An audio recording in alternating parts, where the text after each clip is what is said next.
Hai guys, di video kali ini saya super excited karena mendapatkan sebuah gunpla yang umurnya udah 40 tahun. Yes, ini Bandai Puramoderu MS06R2 Zaku 2 alias Zaku High Mobility-nya Johnny Raiden. Oh my lord, sebuah wishlist banget karena jujur seumur hidup saya ngegundam gak pernah nemu gunpla ini. Saya dapat ini cuma 130.000 doang, yang kondisinya ntar bakal saya bahas. Ya, yang paling kelihatan minus box, tapi ini yang paling penting masih dapat manual dan mechanical filenya. Kalian harus lihat ini manualnya, lucu banget. Udah kemakan rayap. Bagus sih, lucu, nambah kesan vintage dan tidak mungkin kan pola kayak gini dibikin sama manusia. Surprisingly manualnya masih komplit, paling cuma sobek sama kemakan rayap doang. Kalau kalian lihat manualnya, ini tidak snap-fit sama sekali alias scale model, the real scale model zaman dulu tuh ya kayak gini bentukannya. Instruksinya aja masih harus dikikir alias diamplas. Terus per instruksi tuh wah semua parts harus dimasukin. Nggak ada kayak harus masukin ini dulu baru masukin ini terus kunciannya ini. Nggak ada kayak gituan. Terus ini ada sebuah kelangkaan yang jujur baru saya pegang. Ini ada mechanical file. Isinya tuh kayak painting guide sama beberapa informasi tentang karakter dan mobile suitnya. Bisa ditempel di binder, ada bolongannya. Dan ini ala-ala pengarsipan zaman dulu. Painting guide ini jadi sangat penting karena ini cuma satu-satunya informasi dan referensi yang bisa kalian dapatkan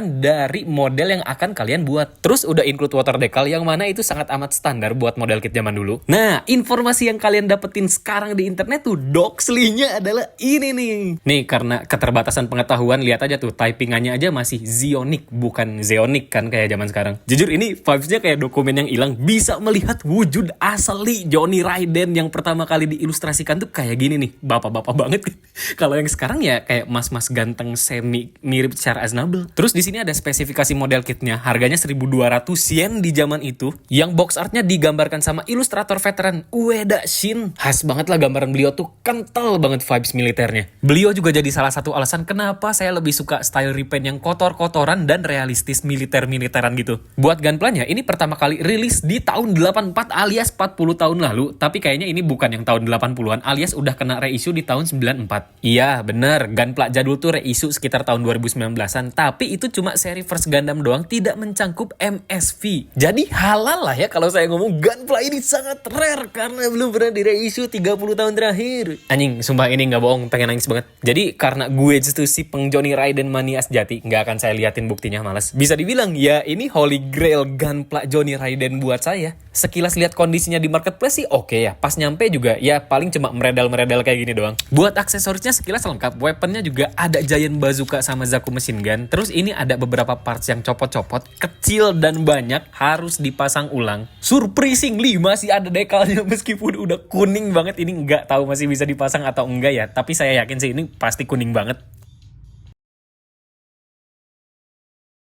Terus masih ada beberapa parts yang nempel di runner, tapi kelihatannya ini adalah sisa parts dari Zaku High Mobility yang biasa. Ini saya mau ceritain plastik gunpla zaman dulu tuh kayak gimana sih. Kalau kalian ngebandingin sama plastik gunpla zaman sekarang, itu tuh ibaratnya kan kayak udah top tier banget ya bahannya buat model kit. Kalau zaman dulu ya bisa dibilang average lah plastiknya, mungkin karena belum ada development teknologi dan material lain-lainnya. Dari dulu runner model kit atau gunpla in general tuh sudah ada tagnya kayak gini nih, Zaku 06R. Nah, kalau kalian melihat ini Bandai 1983 karena ini adalah runner dari Zaku High Mobility yang biasa tadi. Terus ditambah dari parts originalnya Zaku Johnny Raiden. Kualitas plastiknya kalau zaman sekarang mirip apa ya?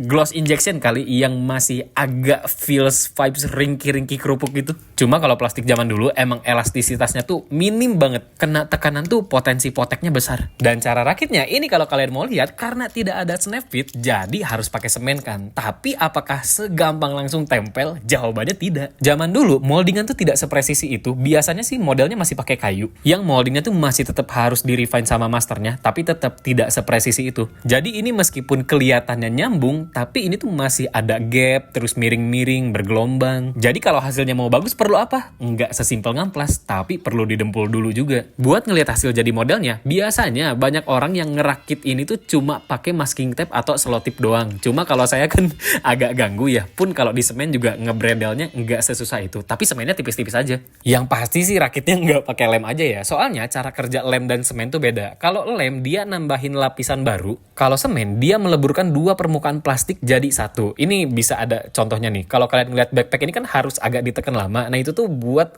bonding plastik antara plastik. Jadi orang yang udah ngerakit Zaku ini tuh dia pakai lem. Nah ini contohnya di bagian thruster. Kalau permukaannya udah ada lem, ya tidak bisa disemen karena permukaannya bukan plastik kan. No, nggak nempel. Solusinya apa? Ya lapisan lemnya tinggal dikerik aja, ntar juga beres kok. Ini juga bukti keterbatasan molding tadi. Detail thrusternya pakai 2 parts meskipun cuma ada bolongan kecil-kecil kayak gitu doang. Ngerti kan kenapa saya selalu respect dan mengapresiasi detail-detail kecil kayak gini? Dan ini adalah hasil akhir dari 1:100 Zaku 2 Johnny Raiden. Ya kalau ngelihat kondisinya sih biasa aja ya buat saya. Ada beberapa parts hilang. Ini yang paling major tuh bagian tangan kiri belakangnya hilang, tapi bisa di recast lah karena tangan kanannya utuh kan. Terus ada beberapa detail kecil yang hilang, tapi gampang banget buat dibikin, kayak exhaust di bagian mulut, terus antena. Sisanya sih udah mantep banget ya ini. Ini artikulasi dan detail gunpla zaman dulu bagus banget. Dalaman lehernya tidak polos, ada detailnya. Begitu pula dengan join bagian tangan. Ini sebuah detail yang sudah musnah di Zaku zaman sekarang. Jadi desain awal mobil Suit Zeon tuh apa ya? Di bagian artikulasinya kayak ada rubber suspension.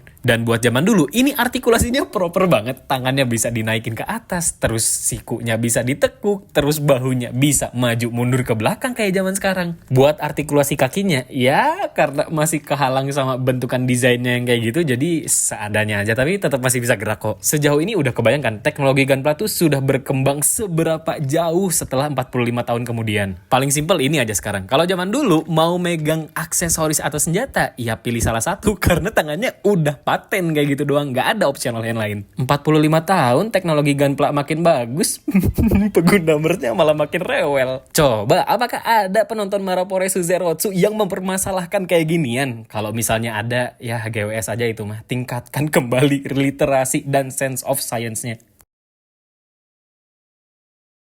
Jadi, Zaku Johnny Raiden ini akan saya kerjakan secepatnya. Kalau kalian kepo nih sama list kerjaannya tuh apa aja sih? Coba saya breakdown ya. Pertama, nentuin konsep mau di kayak gimanain desainnya. Kedua, kerik semua bekas lem terus disemen dan bikin sambungan baru biar bisa snap fit atau mau nambahin artikulasi dan proporsi. Ketiga, scratch build atau recast parts yang hilang-hilangan tadi. Keempat, rakit lagi, test fit, final fit. Kalau misalnya sudah sesuai dengan konsep desain, ya boleh dilanjutin ke repaint. Kalau belum, ya revisi lagi sampai beres. Kelima, repaint. Keenam, dekal. Ketujuh, weathering. Kedelapan, top coat terakhir. Terus apakah dengan semua proses tadi seminggu bakal beres? Ya bisa-bisa aja sih kalau punya waktu luang 1 kali 24 jam. Kalau nggak punya, ya bisa dipikir sendiri lah ya, nggak akan sebentar beresnya. Jadi kalian tuh ke orang jangan sembarangan kayak, "Bang, repaint bang, benerin bang, ini akan lebih bagus kalau ini." Ya sana aja kerjain sendiri. Saya sih nggak punya waktu seluang itu ya, sorry. Tapi jujur, ini bakal jadi pengalaman paling menyenangkan selama saya merakit gunpla. Ya, semoga cepat beres dan semoga hasilnya memuaskan. Amin. Terima kasih banyak yang udah nonton video ini sampai akhir. Sampai jumpa di video berikutnya. Dadah.